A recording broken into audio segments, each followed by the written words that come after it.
Let's talk about talking. Well, hello there, you clever clogs. It's your favourite purveyor of puns and patterns. A little less sequins and a little more spreadsheets, but honestly, just as fabulous. We're diving into the world of business communication. Now, I know what you're thinking. Communication. Just talking, oh, my sweet summer child, it's so much more. Imagine a business as a giant sewing project. There's pattern, fabric, thread, buttons. If they don't chat, you get a hammock made by my cat. A hot mess. Communication is the golden thread, how ideas move from boss to team. It makes adverts sparkle and calms customers whose teapots try to sing opera. Without it, everything unravels. With it, teams high-five success. For you, it's a backstage pass to how decisions are made, handy for exams. I'll turn jargon into golden nuggets. By the end, you'll be a dialogue diva. Right then, to the communication buffet.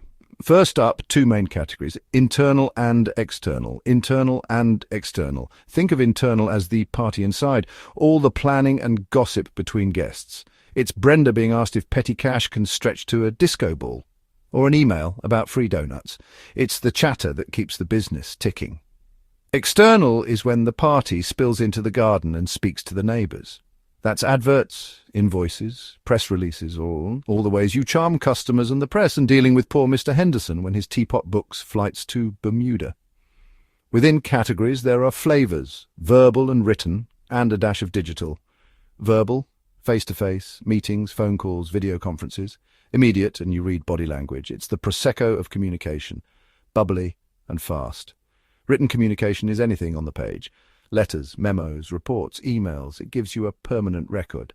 Handy when someone, claims you never approved the disco ball. Written lets you think before you release your words into the wild. Internal versus external. Verbal versus written. Menu served.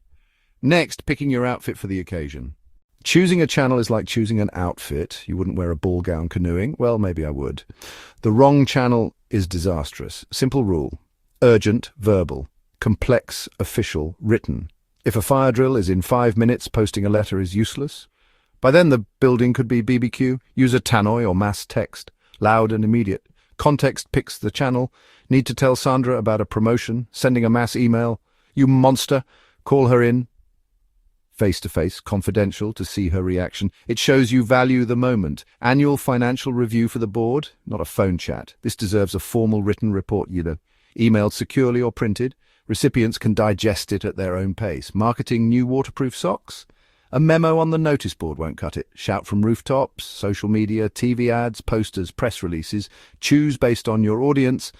TikTok for teens, gardening mags for gardeners. See, context is queen. Next, what can go horribly wrong and how to avoid it. I promise more jam-related metaphors ahead.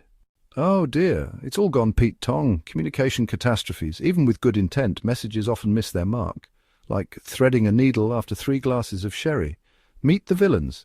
Barriers to communication. Top villain, jargon. Turning clear messages into gobbledygook. It's saying reroute tertiary data packets when they mean turn it off and on again. Jargon alienates listeners. Wrong channel is a horror. Firing someone by text with a sad emoji is medieval cruelty. Such news demands a private, face-to-face meeting. Long verbal instructions with no written backup equal sign people forget things. Noise, literal or emotional, distorts message. Information overload buries your message in the fog. Communication needs feedback. Tennis, not squash. A polite nod doesn't equal understanding. Always check. Ask, does that make sense? Or, what's the next step? Simple but vital. Hoping for the best is not a business strategy. Next, how to avoid these kerfuffles. Tricks up your impeccably tailored sleeve.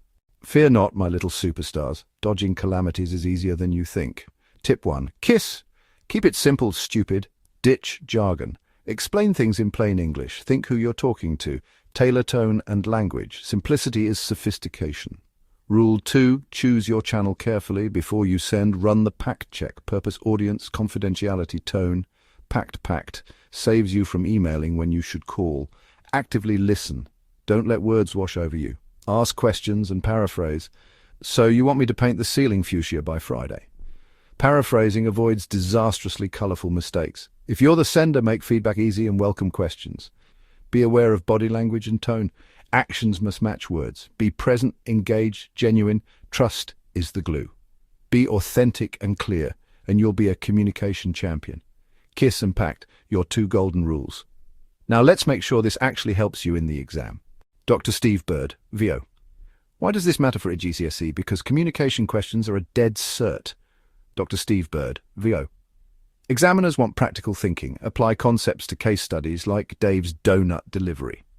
Dr. Steve Bird, VO. Think Dave and Gloria, small businesses with communication problems.